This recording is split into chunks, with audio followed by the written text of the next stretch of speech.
Amém, irmãos? Vamos louvar o Senhor. Você pode acompanhar a canção no guiazinho que você recebeu, tá? A letra está aí da canção, para nós cantarmos juntos. Isso é fogos. Satisfação é ter a Cristo.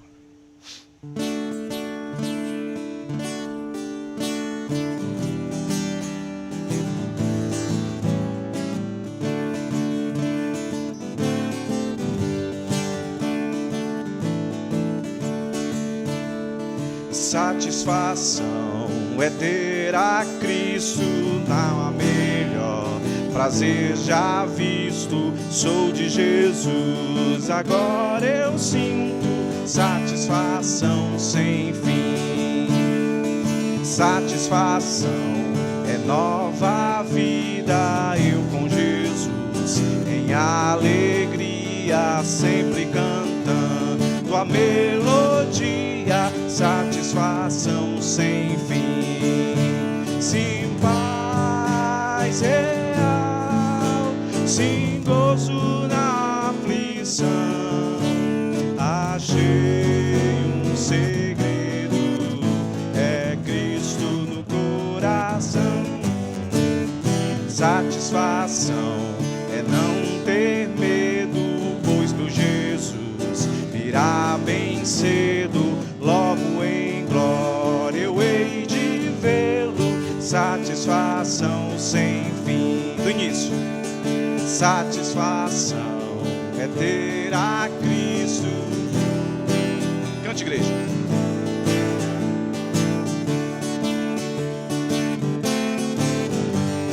Satisfação sem fim. Satisfação. Satisfação é nova vida, eu com Jesus e alegria, sempre cantando a melodia. Satisfação sem fim, sim, paz real, sim, gozo na aflição. Achei um segredo, é Cristo no coração. Satisfação, pois meu Jesus virá bem cedo. Logo em glória eu hei de vê-lo. Satisfação sem fim, satisfação sem fim, satisfação sem fim. Nome precioso.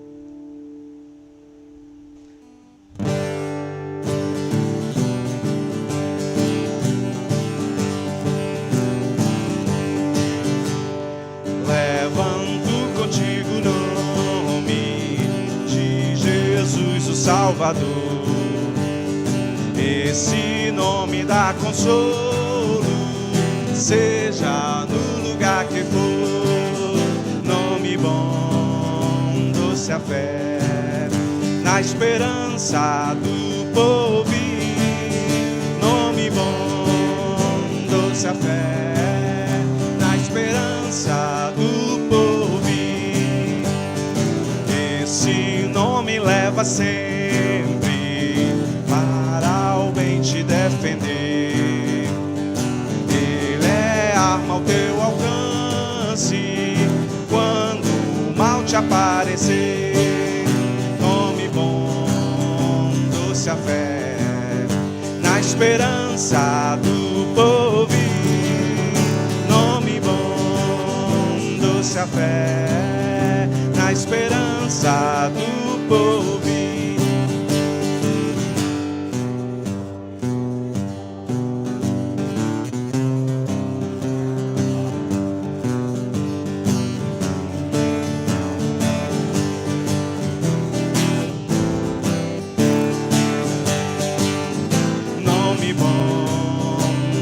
A fé, na esperança do porvir. Nome bom, doce a fé, na esperança do porvir. Bem forte, igreja.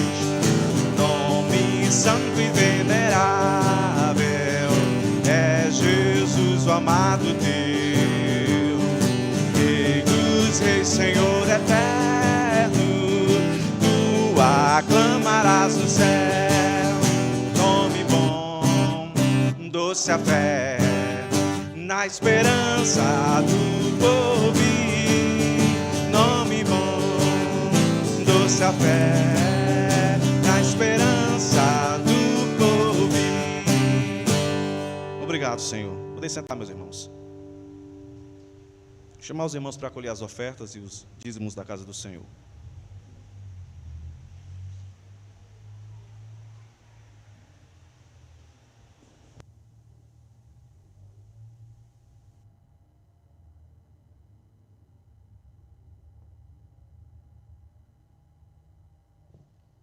Graças a Deus, meus irmãos. Hoje vamos para o nosso segundo dia, último dia da nossa conferência, né? E mais uma vez aqui conosco, nosso irmão pastor Elivando Mesquita, lá de Russas, né? E ele vai vir aqui à frente de novo, começar a sua primeira plenária, sua primeira pregação, e segue o modelo de ontem, meus irmãos.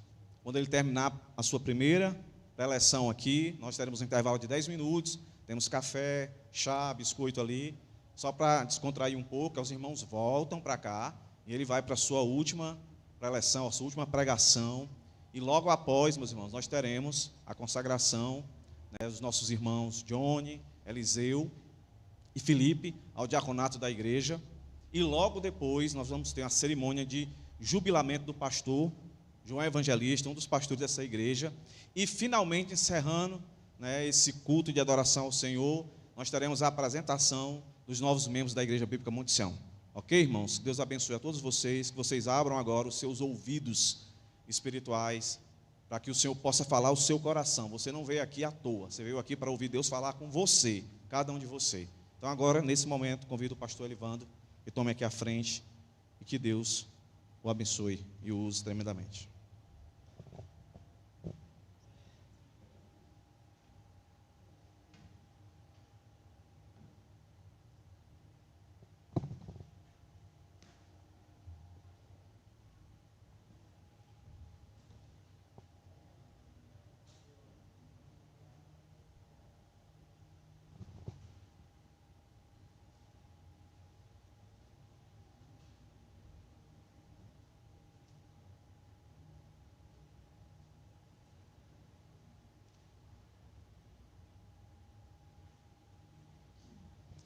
A graça e a paz do Senhor, irmãos. Destaco mais uma vez a minha alegria de estar participando dessa conferência, esse tempo de festividade com os irmãos. É um privilégio meu. O pastor Iranildo é um dos poucos amigos fiéis que é possível encontrar na jornada santa e piedosa rumo à Nova Jerusalém. Então, graças a Deus por isso. Fico feliz de ver os irmãos aqui. Nós teremos uma noite cheia. Graças a Deus por isso também. É um privilégio fazer parte do ajuntamento santo do povo de Deus. Às vezes nós perdemos muito o foco do que significa isso, meus irmãos. Não é só um ponto na agenda, não é só um ponto no nosso checklist semanal. Nós encontramos realização aqui, meus irmãos. Nesse ajuntamento nós encontramos o motivo de ser dessa nova criatura. Nós encontramos fôlego de vida. Estava comentando com o pastor Iranildo nesse período de pandemia, nesse período de quarentena, onde nós devemos estar com os nossos olhos muito aguçados, meus irmãos. Seria muito fácil acabar com a igreja cristã nos seus primórdios. Era só destruir completamente o seu ajuntamento. Para os cristãos não sofrer perseguição, bastava eles não se ajuntarem, somente isso. Mas existe uma necessidade inata na nova criatura que nós somos. Nós precisamos nos congregar. Nós precisamos nos ajuntar. Daí então, meus irmãos, cuidado com discursos de cuidado com alarmismos de saúde pública. Satanás tem os seus instrumentos sagazes, e nós muitas vezes não conseguimos discernir. O ajuntamento é uma necessidade vital do povo de Deus. Nunca os santos deixaram de se ajuntar. Diante de todas as pestes que esse mundo produziu, diante de todas as guerras e as perseguições que esse mundo produziu, nunca o povo de Deus deixou de se ajuntar. Nesse momento, nós encontramos a nossa realização. A igreja do Senhor, meus irmãos, o culto público do Senhor, é o momento em que nós enxergamos os portais da eternidade se abrindo diante de nós. Nós desejamos ansiosamente contemplar o que será a Nova Jerusalém, o que será o mundo restaurado. É nesse momento que os portais da eternidade abrem as suas pequenas frestas para que nós possamos vislumbrar aquilo que um dia será completamente nosso. A vida eterna é essa, não é? Conhecer e conhecer o Senhor no conhecimento sem fim. Nós passaremos a eternidade conhecendo o Senhor e nos deleitando nesse conhecimento. Quão profundidade da riqueza do ser de Deus nós conheceremos. Vamos orar mais uma vez? Vamos orar mais uma vez, vamos suplicar ao Senhor que nos preencha de deleite. A sua mente durante toda essa semana, ela foi inundada com as imposições da vida, do trabalho, dos afazeres do lar, dos estudos, das dificuldades familiares, dos problemas que açoitam a nossa fé diuturnamente. Então vamos rogar ao Senhor para que o Senhor acalme a nossa mente, estacione o nosso coração diante da santidade dEle e que nós possamos ouvir a sua voz. Quando a palavra fiel é pregada, e eu rogo ao Senhor que isso aconteça hoje, não é o homem quem fala, é o próprio Deus que fala aos nossos corações. Então vamos rogar que eu seja um instrumento para que você seja abençoado, para que eu seja abençoado, para que a igreja do Senhor seja edificada, sem qualquer motivação humana, sem qualquer ambição mundana, mas que tão somente nós possamos receber inundação do alto, como o profeta Isaías clamou: ah, se fendesses os céus e descesses. Que isso aconteça hoje, um pouquinho mais, que nós possamos ser impactados com a palavra do Senhor. Vamos orar? Nosso Senhor e Deus, que maravilhosa graça o Senhor nos dá, Deus. Obrigado por ter acesso às tuas sagradas escrituras, mas não somente isso. Obrigado por termos o teu Santo Espírito, que abre os nossos olhos, que ilumina as nossas mentes, que nos dá a graça das percepções espirituais que outros não têm, ó Deus. Obrigado por nos dar olhos capazes de enxergar o que outros não enxergam. Obrigado por nos dar um coração capaz de sentir a preciosidade das coisas eternas, das tuas sagradas escrituras, um coração que anseia por Cristo. Oh Deus, nós não somos dignos, nós não somos merecedores. Tantas vezes nós somos infiéis, ó Deus, tantas vezes nós tropeçamos, tantas vezes nós erramos, e o Senhor não nos abandona, o Senhor continua nos amando apesar de nós mesmos. Ajuda-nos, ó Deus, por Tua graça, para a glória do Senhor, para a exaltação de Cristo, mais uma vez, que nós possamos, nesse culto que nós prestamos ao Senhor, que nós possamos receber do alto as bênçãos de nos satisfazer em Cristo somente, meu Deus, para a glória do Senhor, para a exaltação de Cristo nosso Redentor, para a edificação da igreja, noiva do Teu Filho, o avanço do reino, que um dia tomará todo esse mundo. Amém.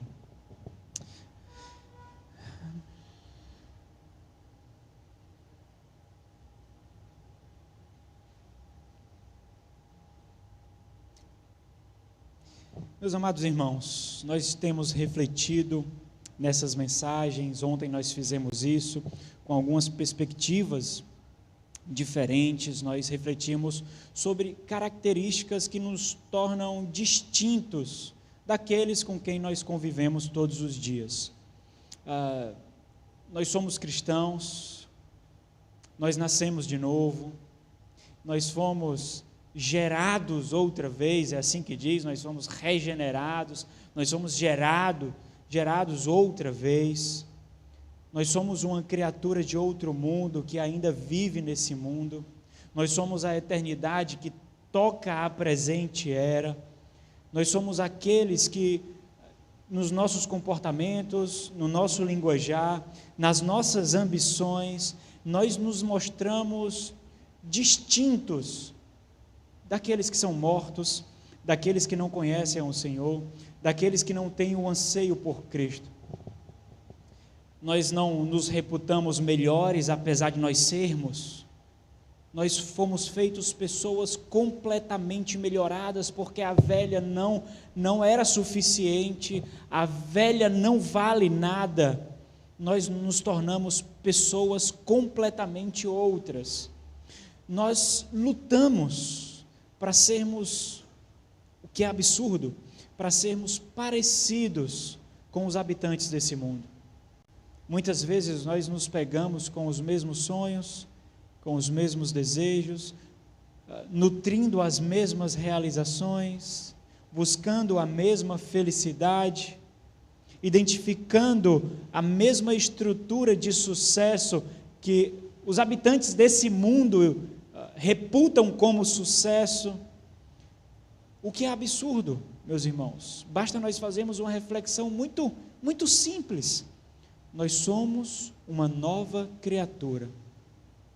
Nós somos de um mundo que ainda não foi completamente inserido nessa presente realidade, mas que um dia tomará completamente esse mundo que agora nós habitamos. Infelizmente, nós vivemos nessa realidade, num mundo completamente diluído, aguado, superficial. E essa realidade, através de nós, inunda a igreja do Senhor, macula a noiva de Cristo. Os irmãos já passaram para pensar esse processo de purificação da noiva que nós fomos inseridos? O Senhor tomou para si uma prostituta. O Senhor tomou para si uma mulher abandonada, uma mulher reputada como infiel, como suja, como imoral. E nesse processo em que nós vivemos o grande dia da noiva.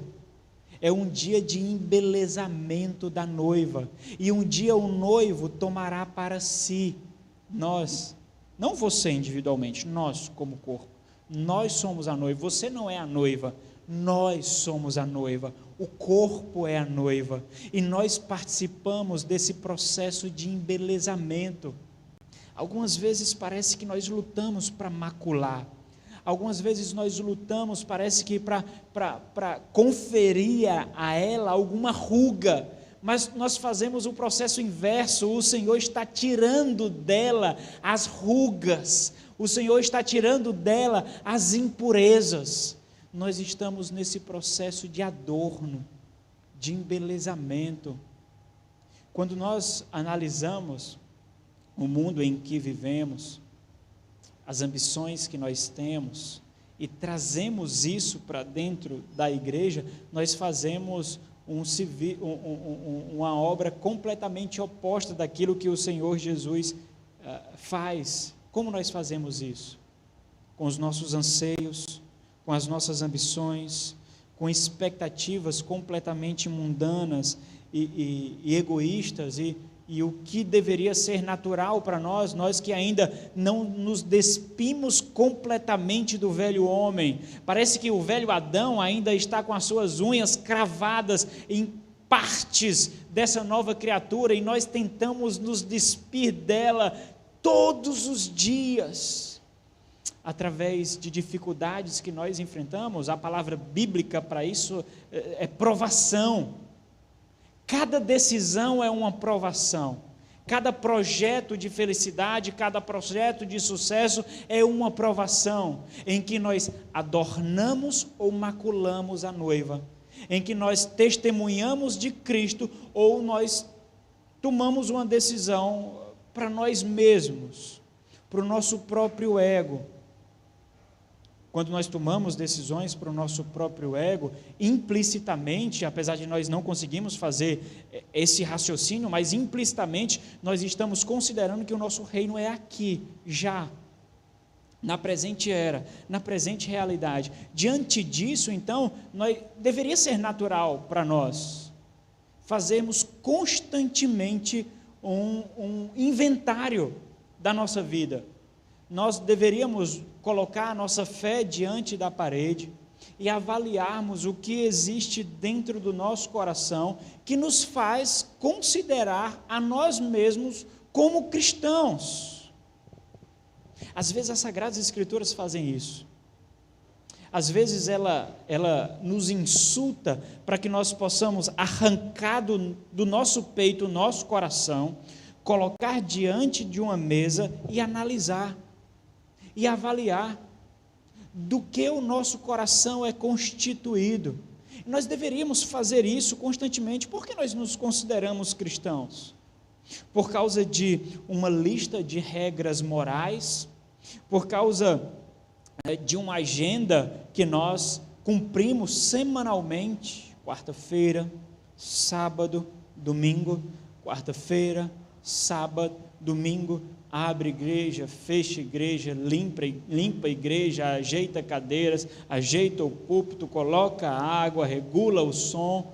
Por causa dessa agenda, por causa desses afazeres, por causa do medo do inferno, por causa da paz que sentimos em professar a fé. Afinal de contas, para muitos a fé cristã é isso, é um ansiolítico, não é?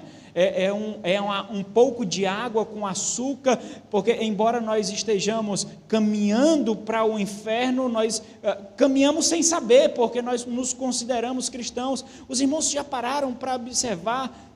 Basta ver, meus irmãos, por alguns minutos, os perfis das redes sociais, daqueles que se professam cristãos.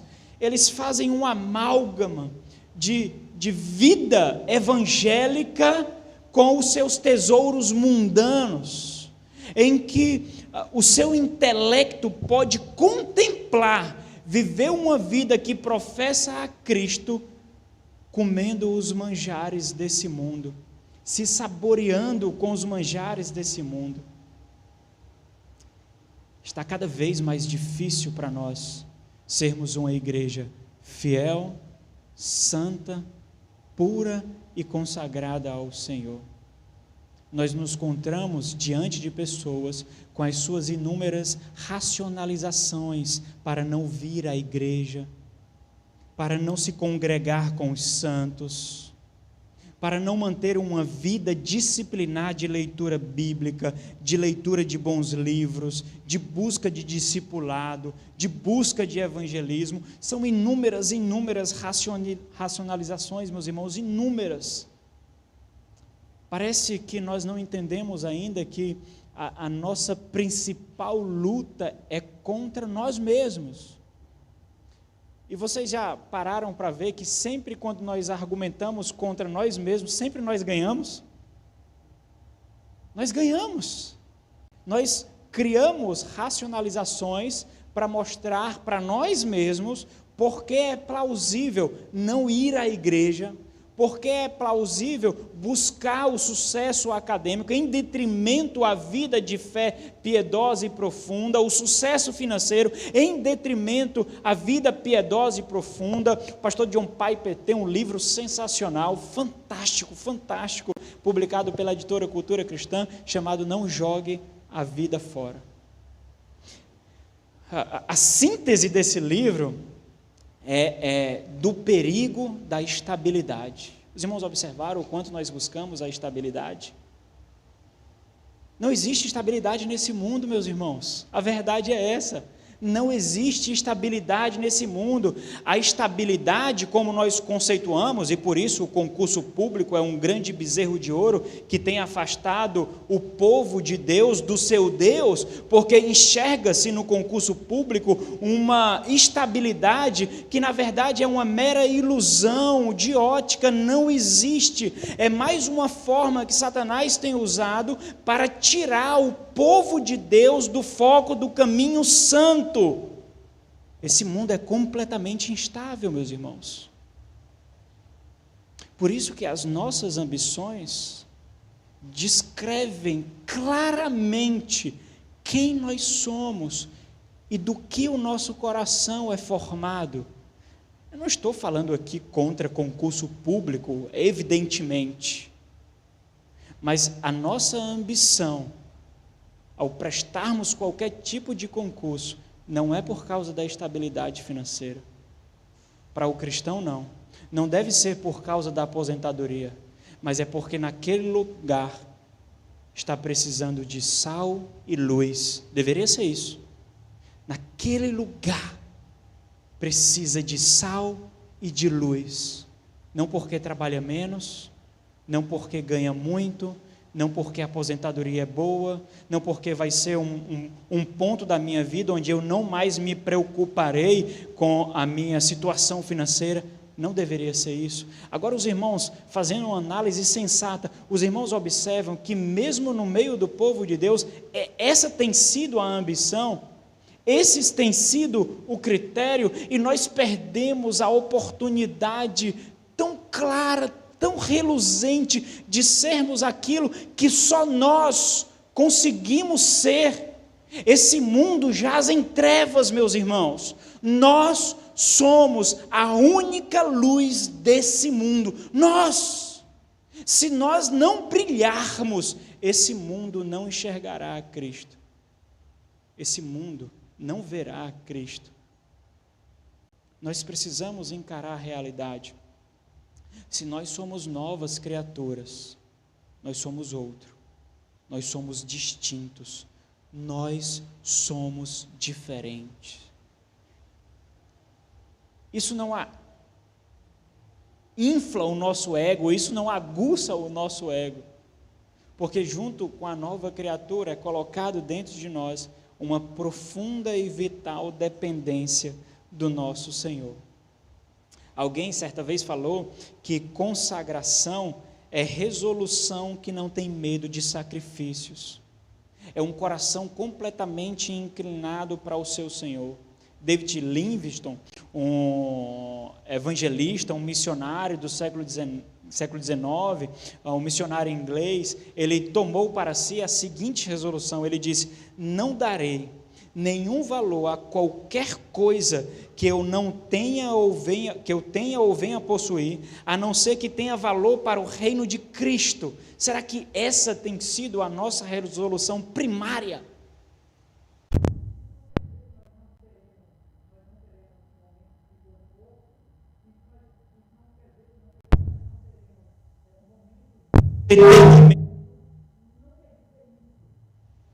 Isso quer dizer que essas coisas que surgirão na nossa vida são apenas graça sobre graça, efeitos colaterais de uma vida dedicada para Cristo.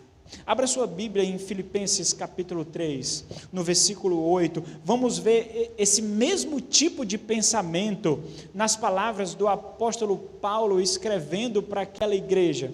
Filipenses capítulo 3, versículo 8. E o apóstolo Paulo não somente nos exorta, mas se coloca como modelo para nós seguirmos do que significa ser nascido de novo, com novas expectativas, com novas realizações. Ele diz, no versículo 8 do capítulo 3 de Filipenses: sim, deveras, considero tudo como perda, por causa da sublimidade, do verdadeiro tesouro, da verdadeira riqueza do conhecimento de Cristo, o meu Senhor, dele eu sou escravo. Eu desejo nutrir cada vez mais um profundo conhecimento dele, por amor do qual, por amor dele, do meu Senhor, perdi todas as coisas, e eu choro por isso, e eu lamento por isso? Não.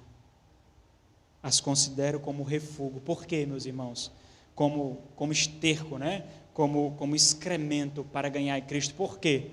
Porque diante do tesouro do conhecimento de Cristo, tudo parece sem valor. Tudo parece lixo. Tudo. Cristo brilha diante de nós, na vida que nós seguimos para Ele, de tal forma que nada mais que esse mundo possa fornecer é capaz de brilhar de forma tão reluzente como o brilho de Cristo Jesus. Meus irmãos, o grande ponto aqui é, para as novas criaturas, apenas o que o Senhor deseja é o que importa. Apenas o que Ele tem preparado para nós. Bom, eu acho que no tempo em que nós vivemos, nós precisamos fazer algumas observações dos projetos do Senhor, dos sonhos do Senhor, dos planos do Senhor, do que o Senhor tem preparado para nós. Nós pensamos tão baixo, meus irmãos.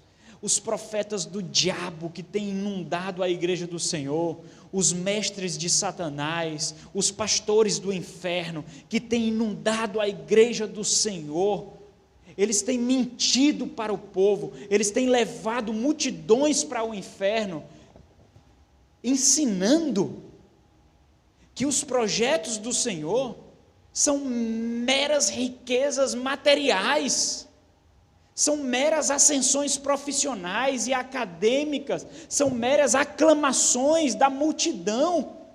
Meus irmãos, isso é muito pouco, isso é pouco demais. Não existe qualquer riqueza monetária, não existe qualquer estrutura faraônica na qual nós podemos morar ou podemos construir com aglomerados de empresas. Não existe que seja maior, que seja mais reluzente, que seja mais rica, mais brilhante do que nosso Cristo, do que o nosso Senhor. Por Ele, nós perdemos tudo. Se existe uma concorrência contrária no seu coração, você chegou num ponto de avaliação, porque para a nova criatura, esse não deve ser um problema. Essa não é uma bifurcação impossível de ser decidida, não é. Porque nós temos ciência, 1 Coríntios capítulo 6, de que nós não somos mais nossos. Apóstolo Paulo diz, versículos 19 e 20, porque Ele nos comprou por preço. Ele não diz o preço, ele diz, Ele nos comprou por preço. Qual preço? Qual preço? João capítulo 3, versículo 16, diz o preço. Porque Deus amou o mundo de tal maneira que Ele deu o seu Filho para mostrar o quanto Ele amou. Calcula o tamanho do amor. Ele não o amou porque você foi regenerado. Você foi regenerado porque Ele amou você. Por que Ele o amou? Porque Ele quis. Porque simplesmente Ele decidiu nos amar. E para mostrar quão grande amor, Ele nos deu o seu Filho, para mostrar o quanto Ele nos ama. A nova criatura tem isso tão claro no seu coração. A sua estrutura é refeita. O prédio que ele era é derribado completamente, e todas as estruturas do seu coração, da sua mente, são reconstruídos, meus irmãos, de tal forma que a maior ambição que toma o seu coração é de viver para Ele. Nós encontraremos obstáculos para isso, é evidente. Nossa fé precisa ser provada, não é? Nós encontraremos obstáculos para isso. Evidente, nós encontraremos. Mas não existirá concorrentes à altura. Não existirá.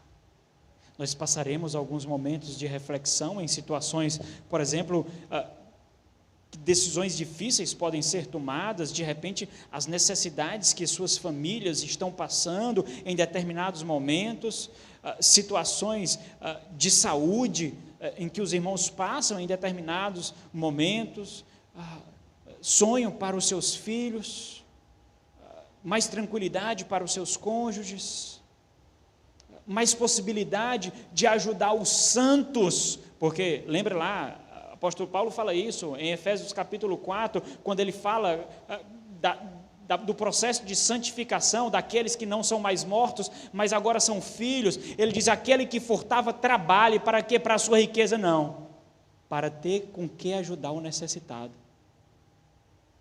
Olha a perspectiva da nova criatura. Nós devemos fazer um pezinho de meia, mas não para o nosso ego, não, mas para acudir os santos. É para isso que deve ser o nosso pezinho de meia, para acudir os santos. Os irmãos percebem que existe uma revolução completa naquilo que nós somos, na nossa cosmovisão, na forma como nós enxergamos o mundo. Nós somos completamente outros. Talvez por isso é tão absurdo nós falarmos de coisas tão claras que as Sagradas Escrituras falam. O que eu estou falando para vocês, meus irmãos, está aqui nas Sagradas Escrituras de uma ponta a outra, de uma página a outra, mas nós a lemos muitas vezes como uma mera fantasia, como uma história passada, de povos antigos, que não vivem mais, de verdades que não tocam mais a presente era. E quando isso acontece, nós consideramos a palavra de Deus como palavra morta. Como palavra morta. Ela não responde mais às inquietações desse mundo presente. Ela responde. Meus irmãos, ela responde. O problema é porque muitas vezes nós não gostamos da sua resposta. O problema é porque tirar as estacas que nós fincamos nesse mundo dói demais. O problema é porque formular ambições solitariamente dói.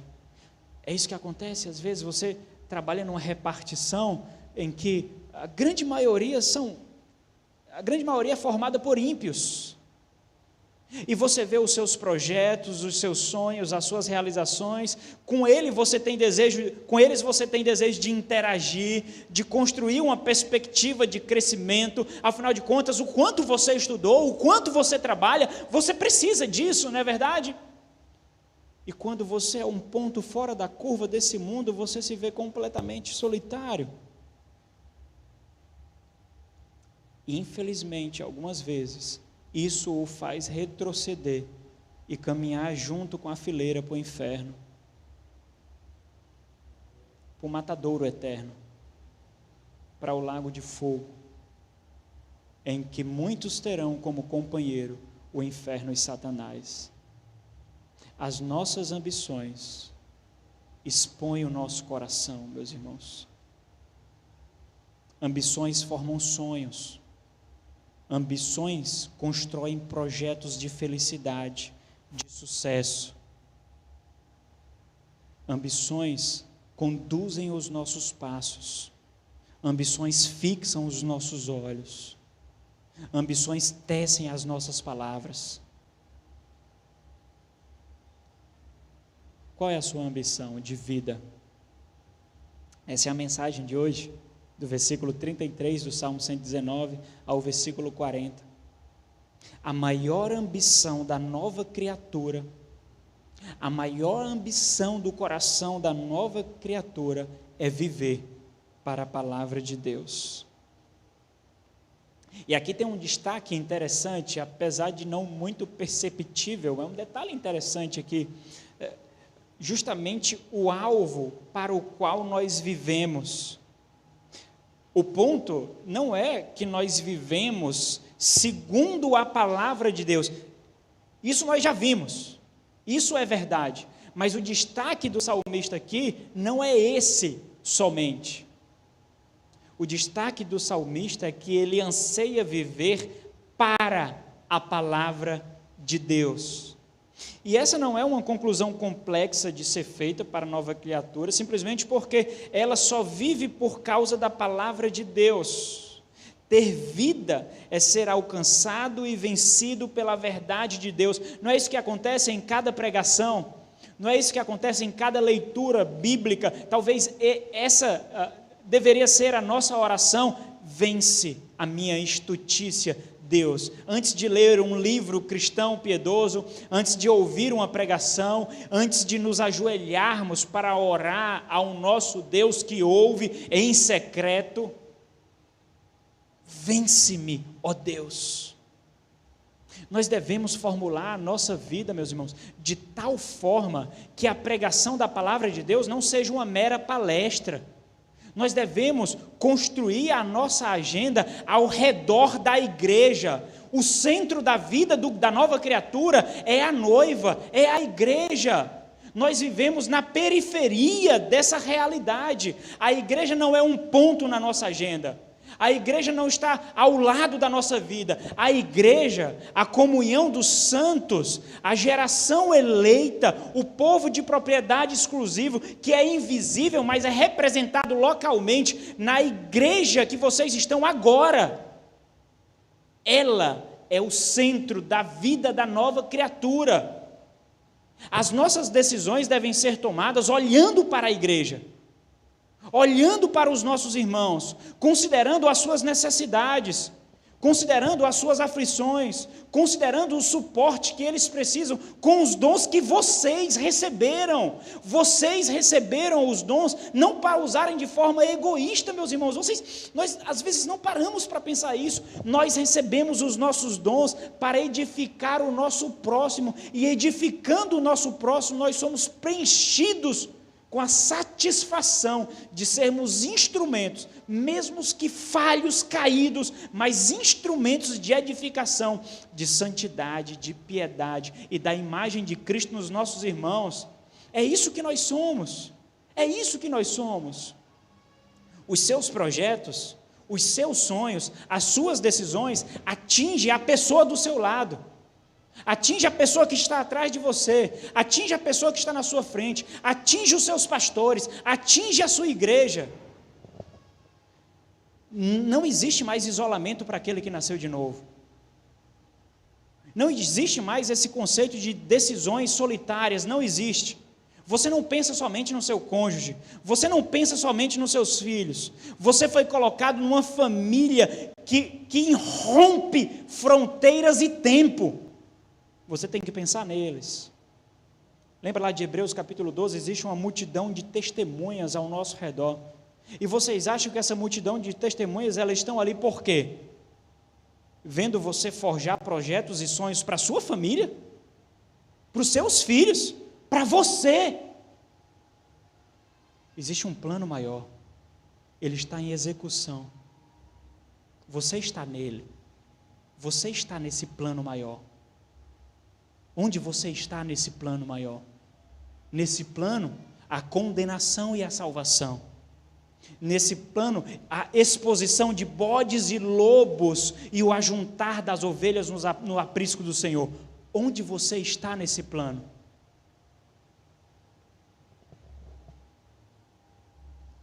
Essa, meus irmãos, é a grande realidade. Se nós não formos vencidos pela palavra, nós fomos vencidos, nós fomos vencidos, nós perdemos, meus irmãos. Senhor, vence a minha estutícia, Senhor. Não importa o quanto eu queira me parecer eloquente aqui, eu não sou nada, eu não valho nada, meu Deus. Eu sou pobre, cego e nu. Não importa quanto glamour eu queira diuturnamente no meu trabalho, na academia, nos estudos, no meu lar, eu queira transparecer. Não importa a roupa que eu visto, o perfume que eu uso, não importa a aparência que eu tenho, eu não sou nada e eu sei disso. Algumas vezes eu quero parecer alguma coisa diante dos outros, mas estou aqui diante de joelho do Senhor, que vê o meu coração, Ele está aberto diante de Ti. Vence-me, Senhor, vence-me, ó Deus. Não deveria ser assim, meus irmãos. Não deveria ser assim as nossas orações. Porque nós lutamos tanto para fingir que nós somos o que nós não somos, meus irmãos. Porque com tanta facilidade o orgulho adentra na igreja do Senhor, e nós vemos arrogantes sendo levantados, que são meros esqueletos mortos. Isso é um sinal muito drástico, meus irmãos, é sinal de que a palavra não nos venceu, e ela não nos venceu não é porque ela não tem poder, mas porque talvez isso seja indício de alguma coisa muito desgraçada na nossa vida. Por que ímpios não escutam as exortações da palavra de Deus? Vocês acham que é natural para a nova criatura não escutá-los?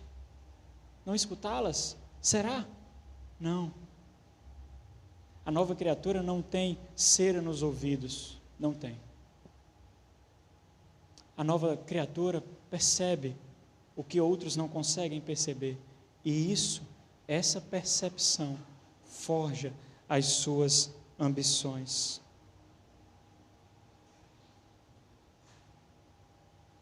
O nosso ponto, portanto, para construir as nossas ambições é bem simples. Não existe vida que agrada a Deus a não ser naquilo que foi chancelado por Ele. Não existe. Não importa quão eloquente seja as suas racionalizações, nós somos profissionais nisso. Eu me venço várias vezes. Eu sou craque em me vencer, mas sempre é para a minha inclinação pecaminosa, sempre, sempre. Até eu perceber e suplicar ao Senhor para que Ele me quebre. Usa a dor, Deus, usa o sofrimento, usa a perda, mas me quebra e me toma para si. Então, o salmista aqui, do versículo 33 até 40, ele vai até o Senhor através de súplicas. Ele faz súplicas ao Senhor. Por quê?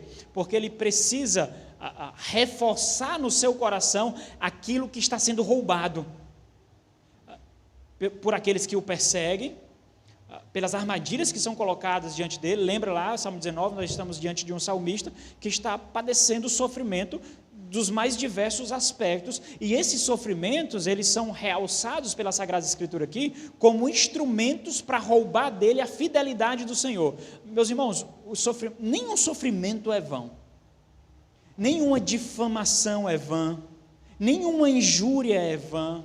Satanás não age fora das determinações do Senhor. Os ímpios não agem fora das determinações do Senhor. Existe um Senhor, único e soberano, governando tudo, cada passo, cada palavra, cada ação, cada motivação, seja de ímpios, seja de santos, para o cumprimento do seu propósito. É assim que nós devemos enxergar.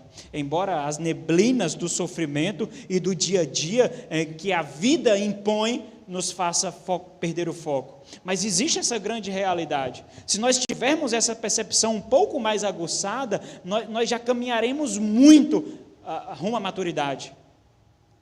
É só essa percepção que nós devemos ter diante da vida.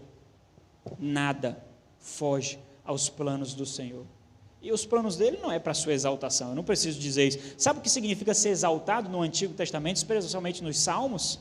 Quando o Senhor clama quando os justos ali clamam para que ele seja exaltado, é muito diferente do que é colocado hoje. Exaltado ali é que o Senhor o levante para que ele não seja sucumbido pelos sofrimentos e pelas astúcias dos inimigos. Isso significa ser exaltado na perspectiva dos salmistas, especialmente. Exalta-me, ó Deus, levanta-me, ó Deus, ergue-me, ó Deus, para que eu não seja sucumbido pelas tentativas de remover de mim a fé. Isso significa ser exaltado. Não é o que nós vemos hoje, ensinados por profetas das sinagogas de Satanás. Não é isso. Então ele suplica ao Senhor. E nós vemos 3 súplicas, ou 3 porções de súplica aqui. Do versículo 33 ao 35, ele suplica por instrução. Os irmãos vão perceber que ele está clamando a todo instante para que Deus guarde o seu coração.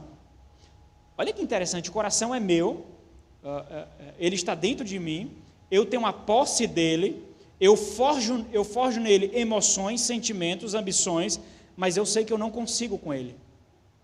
Eu não consigo com ele. Eu busco ajuda, e isso nos humilha, evidentemente, né? Então ele suplica por instrução, versículo 33 a 35, ele suplica por compromisso, para que o seu coração esteja compromissado com a palavra de Deus, versículo 36 ao 37, e ele suplica para que o Senhor confirme as suas promessas ao seu coração. Por quê? Porque quando nós estamos fraquejando, nós não enxergamos a palavra de Deus como ela é. E ele suplica então no versículo 33 a 38, para que o Senhor confirme as suas promessas ao seu coração. Então, vamos ver esses pontos rapidamente aqui. Ele suplica por instrução, instrução ao seu coração, instrução da palavra de Deus. Aqui, meus irmãos, existe um forte desejo por entendimento dos preceitos do Senhor, dos juízos do Senhor, e para que isso aconteça, o salmista ele precisa se colocar numa posição que muitos de nós não gostamos, mas é uma posição necessária para aqueles que estão sendo forjados segundo a imagem do Senhor Jesus Cristo, uma posição de humildade e dependência. Nós perdemos muito, meus irmãos, por fugirmos dessa posição. Por que vocês acham que, independente das posições sociais que ocupamos, do status social que nós temos, por que nós, com tanta facilidade, temos o nosso ego afagado? Por quê? Porque existem tantos instrumentos para afagarem, para massagearem o nosso ego. Porque eles querem nos tirar dos pés da cruz. É simples. Eles querem nos remover dos pés da cruz. A posição da nova criatura, vivendo nesse mundo, é uma posição de humildade e completa dependência. Observa que logo o primeiro versículo, a primeira súplica dessa porção, não é que o Senhor o tire do sofrimento, como eu fiz menção ontem diversas vezes. É que o Senhor o ensine nele. Ensina-me, Senhor, o caminho dos teus decretos. Por quê, meus irmãos? Porque o caminho que ele trafega agora, nesse caminho que ele trafega agora, talvez ele não consiga ver o brilho da estrada de Deus. Talvez na sua mente, por passar por tanta aflição e por sentimentos que vêm ao seu coração, talvez ele considere que ele esteja fora desses caminhos.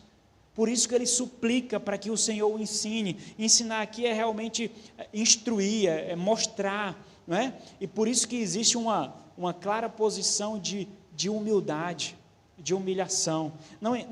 Ele não está pedindo por uma teologia sistemática aqui, meus irmãos. Ele não está pedindo por um arcabouço teológico. Ele não está pedindo uma enciclopédia, ele não está pedindo isso. O que ele está colocando diante de Deus é como alguém que entende a sua estutícia mesmo. Eu conheço o Senhor, Deus. Eu já falei da tua lei. Eu conheço a tua lei. Mas eu fui colocado em tal posição que ela parece tão escura para mim, em que eu não consigo enxergar. Ensina-me, Senhor, o caminho dos teus decretos. Para quê? Para que eu saia da dor? Para que eu saia do sofrimento? Para que eu busque o meu sucesso? Não. Porque quando eu aprender, eu guardarei. É isso que significa o termo seguirei. Seguir aqui significa obedecer, não é? Os mandamentos do Senhor, que são o caminho do Senhor, eles devem ser o quê? Obedecido, observado. Então, seguir significa obedecer. Eu os seguirei até o fim.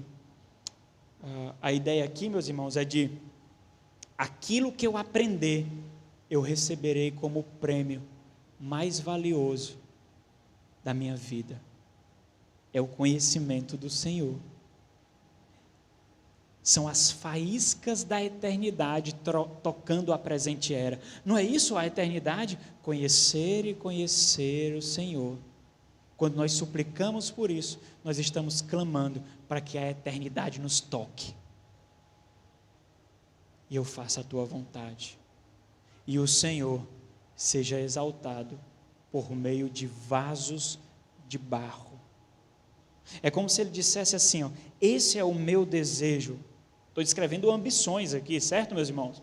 Esse é o meu desejo, mostra-me, ensina-me, e não sairei dele, valorizarei, o guardarei como meu tesouro. O interessante é que, segundo essa perspectiva do salmista, a sua recompensa, o seu prêmio é o quê? É obedecer à lei de Deus. É ter um coração que encontra valor e vida na lei de Deus. Não são imposições duras, não são leis que tiram de nós a liberdade, tiram de nós o prazer. É completamente o contrário, apesar de muitos hoje olhar para a lei de Deus de tal forma. São imposições radicais e fundamentalistas. Eu não tenho liberdade. Na verdade, meus irmãos, sabe como a liberdade é contemplada? Quando nós temos ciência para identificar o caminho bom e o caminho mau, porque aqueles que se dizem livres não sabem identificá-los. Eles confundem o bom com o mal e o mal com o bom. Não é isso que diz Jeremias? Ai daqueles que fazem mal o bem e bem o mal. É isso. A grande liberdade que nós recebemos é saber identificar os caminhos, para então caminhar no caminho do Senhor. O verso seguinte, ele mantém o mesmo tom, versículo 34, que o Senhor, ele clama para que o Senhor faça algo no seu coração, faça algo na sua mente, inclinando para a compreensão da palavra de Deus. Versículo 34, e aqui aquela palavra que foi traduzida no versículo 33 por seguirei, aqui é traduzida por guardarei, é o mesmo termo, traduzido de forma diferente, mas o mesmo termo, quando ele diz, dá-me entendimento. Mais uma vez, lembra daquela ideia de oração que nós deveríamos fazer em momentos de dificuldade, em momentos de dor, em momentos de sofrimento? Não é de forma tão rápida para que nós saiamos dele, mas que o Senhor nos ensine antes, para que aquele momento não passe batido na nossa estrada de provação. Por quê? Porque existe um grande projeto.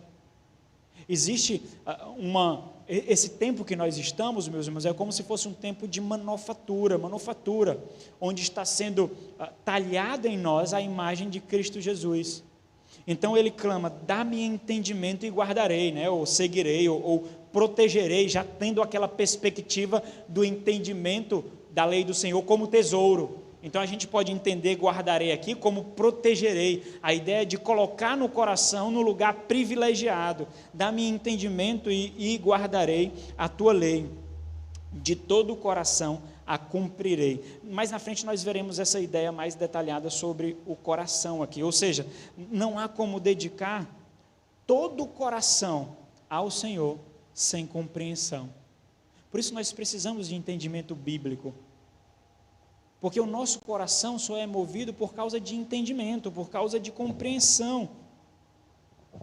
É o que ele suplica também no versículo 35, quando ele diz, guia-me pela vereda dos teus mandamentos. Por quê? Porque talvez eu perdi aí o caminho.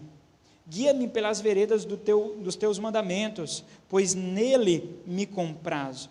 E o que é muito interessante aqui, meus irmãos, é que o salmista, em suma, está suplicando ao Senhor por entendimento, compreensão quanto à palavra de Deus, porque o prazer que ele sente nela aqui o faz desejá-la ainda mais. É como se ele dissesse assim, eu vejo que essas veredas, esses caminhos, não é o meu agora. Então, Senhor, ensina o meu coração a ser completamente teu. O que o salmista está fazendo aqui?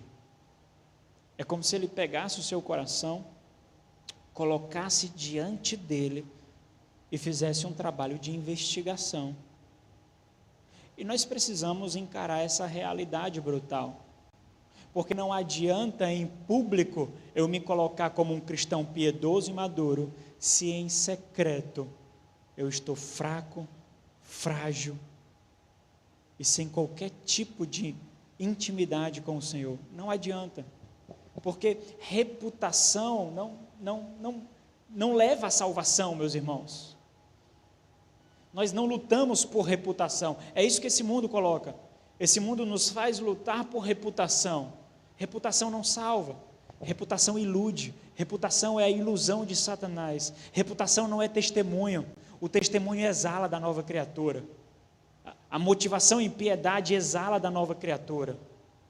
E aí nós vemos o segundo bloco de súplica, do versículo 36 e 37, ele suplica para que o Senhor preencha o seu coração de comprometimento para com a palavra de Deus. E nessa segunda parte, meus irmãos, é fácil perceber porque o salmista suplicou ao Senhor para o dar entendimento, para dar entendimento ao seu coração, porque o seu coração, ele está sendo alvo de investidas, de prazeres, de tentações, de ilusões, que são concorrentes da palavra de Deus. E aí nós precisamos encarar o fato de que a luta desse lado da eternidade é uma luta por nossa mente, é uma luta pelo nosso coração. Quem tem a nossa mente, nos tem completamente. Quem tem o nosso coração, nos tem completamente. A luta dessa presente era é a luta por nossa mente, é a luta pelo nosso coração. E o salmista entende isso, o salmista entende essa realidade. Quem tem o nosso coração, nos tem.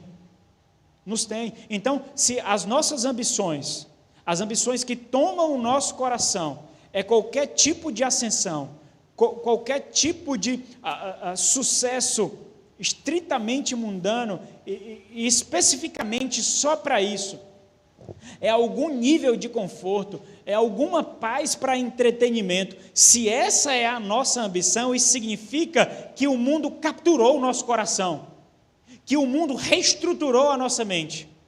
E isso quer dizer algo. Não quer? Isso quer dizer algo. Porque ou o nosso coração é do Senhor, ou ele não é. O Senhor não aceita fragmentos. O Senhor não quer compartimentos. Ou o Senhor nos tem inteiramente, ou nós não somos dele. Para o Senhor, meus irmãos, é exclusividade. Não existe duplicidade nas nossas vidas. É isso que o Senhor Jesus Cristo faz diante dos seus discípulos no Sermão da Montanha, instruindo-os a uma vida exclusiva, apontando para os fariseus que viviam uma vida duplicada diante do Senhor. Então, existe essa luta, e é isso que significa ídolo, não é?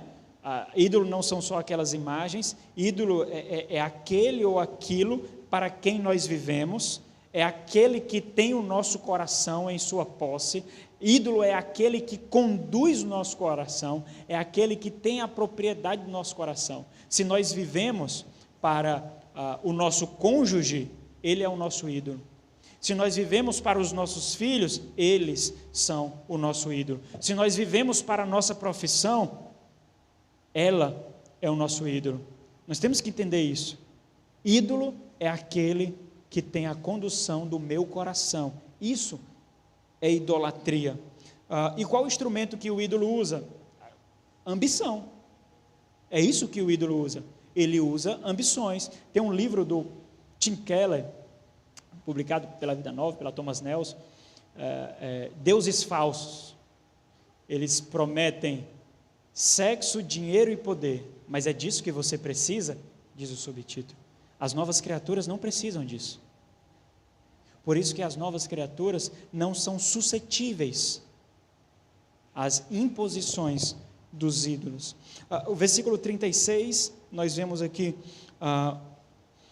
o salmista percebendo que o seu coração se inclinou para outro lado, percebendo que o seu coração está se rebelando contra Deus. E é essa a expressão que ele usa, meus irmãos, quando ele clama ao Senhor: inclina-me. Por quê? Porque ele parece estar inclinado para outra coisa. Então ele suplica a Deus: inclina-me, Senhor, o coração aos teus mandamentos, para os teus mandamentos, e não o quê? E não a cobiça. A cobiça aqui seria algo como qualquer tipo de ganância, qualquer tipo de ganância. E aqui, meus irmãos, eu lembro das palavras do próprio apóstolo Paulo, quando fala da sua ardente expectativa e esperança, de que com toda ousadia Cristo seja engrandecido em seu ser. É o que ele diz em Filipenses capítulo 1, versículo 20. A súplica do salmista aqui então é para que ele não seja conduzido pela vaidade. E vaidade aqui significa ter uma perspectiva que ele não deve ter. A perspectiva de que ele tem algum valor que ele não tem. É isso que a vaidade faz conosco. Nós temos direitos, nós temos valores, nós temos uma imagem a zelar, por mais que nós tenhamos completa convicção de que nós não temos. É o que ele reforça no versículo 37, quando ele diz: desvia os meus olhos para que eu não veja a vaidade. Por quê? Porque pode ser que ela me engane. Ela pode me enganar. Eu posso escolhê-la no momento de fraqueza, de fragilidade. Eu posso escolhê-la. Suspeitando de mim mesmo, entendendo a minha fragilidade, eu clamo ao Senhor: desvia os meus olhos. A ideia é de passar por cima mesmo, né? Desvia os meus olhos para que não veja a vaidade, e vivifica-me no teu caminho. Meus irmãos, o salmista está clamando aqui para que o Senhor preencha o seu coração de uma única ambição: para a sua palavra, para a sua lei, para Ele. Nesse momento de luta, parece que porções da palavra de Deus se mostram diante dele um pouco turva. Imagina que nós encontramos na palavra de Deus inúmeras vezes, de uma ponta a outra, que não há mais condenação para nós. Não há morte para aqueles que estão em Cristo Jesus. Nós passaremos, é verdade, a morte sempre será aterradora, a morte sempre gerará sofrimento. A morte é algo que tocou essa realidade como consequência da rebeldia. Isso é a verdade. Mas para o cristão, a morte é uma ponte dolorosa e encharcada de lágrimas, mas é uma ponte por meio da qual nós temos que passar para nos encontrarmos com o nosso Senhor, seja a morte física, seja a morte espiritual. Nós morremos com Cristo, não morremos? E nós fomos ressuscitados com Ele para uma novidade de vida. Como você pode ter os mesmos sonhos, as mesmas ambições, os mesmos anseios daqueles que ainda são mortos, para uma novidade de vida? Mas quando nós estamos passando por momentos de dificuldade, as promessas do Senhor, que são essas, não há mais morte para nós, nenhuma ovelha será arrancada do bom pastor, nenhuma ovelha, nenhuma se perderá. Ele tem todas elas em seu aprisco, todas elas. Mas quando nós estamos passando por momentos assim, essas passagens, elas parecem turvas diante de nós, e nós precisamos encarar essa realidade. Não é fraqueza, meus irmãos, não é fraqueza espiritual. Nós não precisamos criar uma reputação de super crentes. Nós enxergaremos dias sombrios,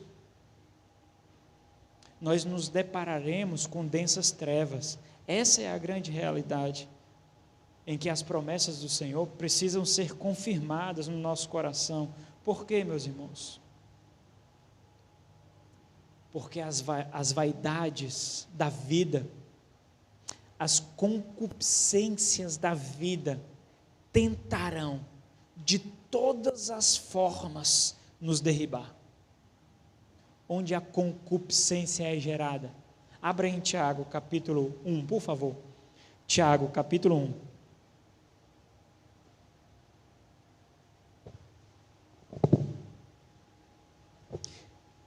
E esse é o último ponto, nós terminamos daqui a pouquinho essa mensagem.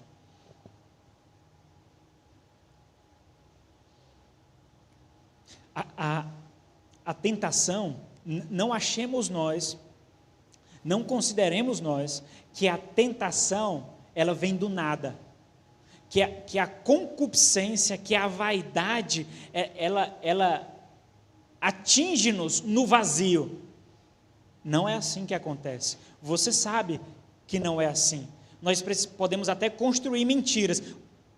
Pastor, eu fui pego de surpresa, pastor. Eu tomei essa decisão sem pensar, pastor. Eu fiz isso sem considerar. Mentira. É mentira. E nós sabemos que é mentira. Olha como a concupiscência, olha como as vaidades da vida, elas são gestacionadas. E a ideia é de gestação, de gravidez mesmo. E vocês sabem que um filho não nasce de um segundo para o outro. Ela é gestacionada em nós. Tiago 1,14 diz assim, ao contrário, cada um é tentado pela sua própria cobiça, quando esta o atrai e o seduz. Vocês que seduziram os cônjuges de vocês, a sedução não acontece de uma hora para outra, existe um processo de paquera, não é?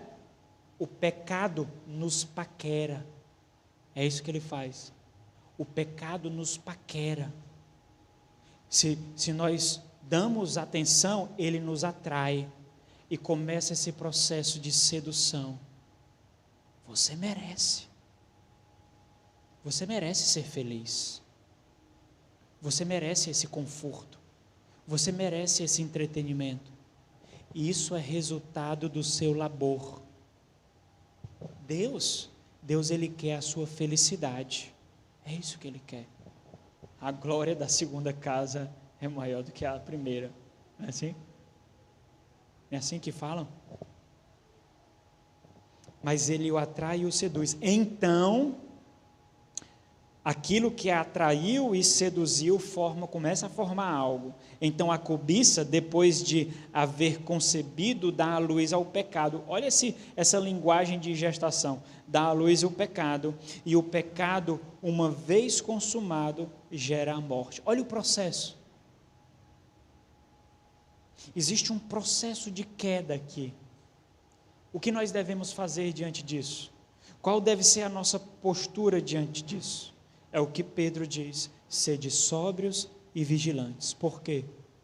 Porque Satanás, o vosso adversário, está ao nosso...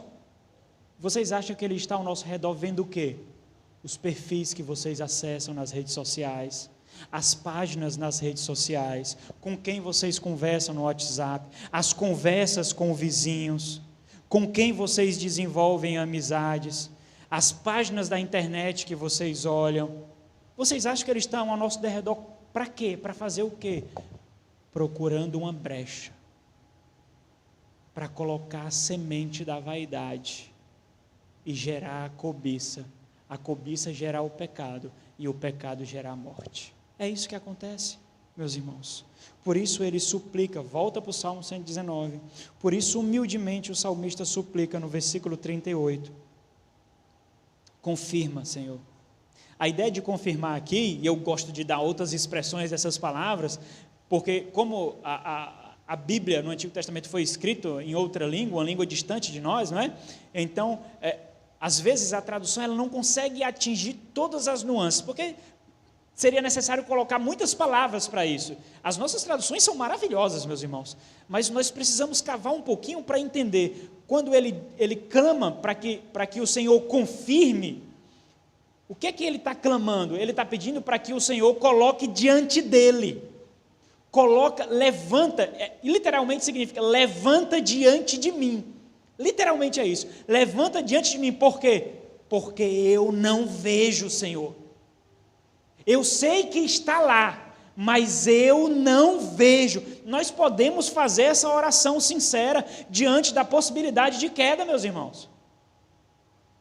E isso mostra que está existindo uma concorrência de ambições para tomar o nosso coração, mas nós estamos lutando para que o nosso coração seja comprometido com Ele por meio de Sua palavra.